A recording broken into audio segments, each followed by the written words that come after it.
The Raven by Edgar Allan Poe. Once upon a midnight, dreary, while I pondered weak and weary over many a quaint and curious volume of forgotten lore, when I nodded nearly napping, suddenly there came a tapping, as of some one gentle rapping at my chamber door. Some visitor, I muttered, tapping at my chamber door. Only this and nothing more. And distantly I remembered it was in the bleak December, and each separate dying ember wrought its ghost upon the floor. Eagerly I wished the morrow, vainly I had sought to borrow from my books sarcasms of sorrow, sorrow for the lost Leonore, for the rare and radiant maiden, whom the angels name Leonore, nameless here forevermore, forevermore. And the silken sad uncertainty, rustling of each purple curtain, filled me with the fantastic terrors never felt before. So that now to still the beating of my heart I stood repeating some visitor entrance at my chamber door, some late visitor entreating entrance at my chamber door. This it is and nothing more. Presently my soul grew stronger, hesitantly then no longer. Sir, said I, or madam truly, your forgiveness I implore.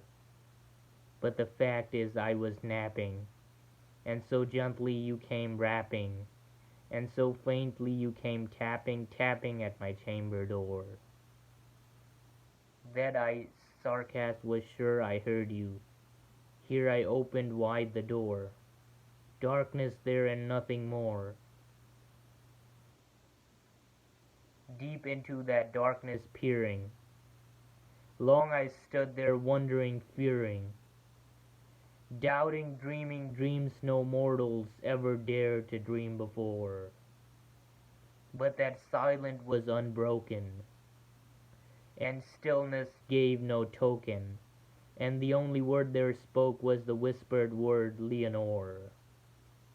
This I whispered, and an echo murmured back the word Leonore, murmured back merely this and nothing more. Back into the chamber turning, all my soul within me burning, soon I heard again a tapping, somewhat louder than before. Surely, said I, surely that is something at my window. Let me see that what that is, at this mystery explore. Let my heart be as still a moment and this mystery explore. This the wind and nothing more. Open here I flung the shutter, when with many a flirt and flutter in there stepped a stately raven of the saintly days of yore. Not the least obedient made me, not a minute stopped or stayed he, but with mane of lord or lady, perched above my chamber door. Perched upon a burst of palace, just above my chamber door. Perched and sat and nothing more.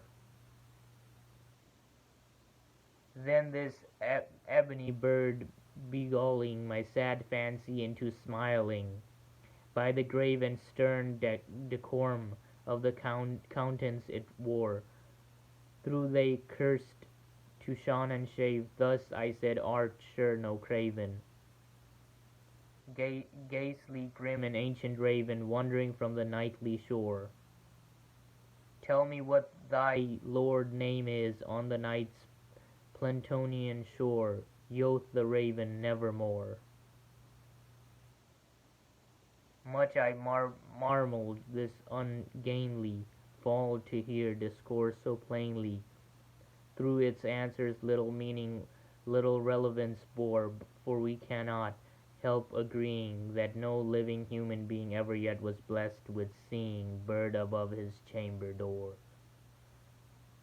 Bird or beast upon the sculpture, bust above his chamber door, with such a name as Nevermore. But the raven still lonely, sitting lonely on that placid bust, spoke only that one word as if his soul in that one word he did outpour. Nothing further than he uttered, not a feather that he fluttered, till I sacredly more than muttered, other friends have flown before. On the morrow he will leave me, as my hopes have flown before. Then the bird said nevermore.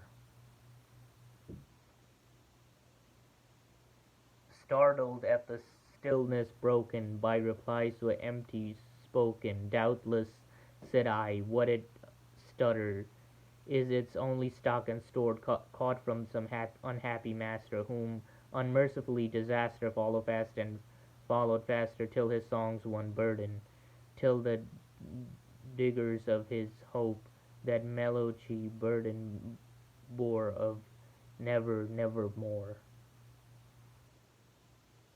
But the raven still beguiling all my fancy into smiling, straight I wheeled a cushioned seat in front of the bird and bust and door. Then upon the velvet sinking, I bestowed myself linking, fancying on to fancying, thinking what the ominous bird of yore, what this gleam ungainly, ghastly, gaunt and ominous bird of yore, meaning in crocking nevermore.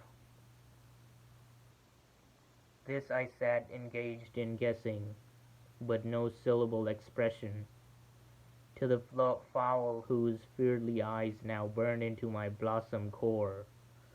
This and more I sat divining, with my head at ease reclining on the cushion's velvet lining. Then the lamp gloated, but whose velvet violet lining, with the lamplight gloating, she shall pass nevermore, press nevermore.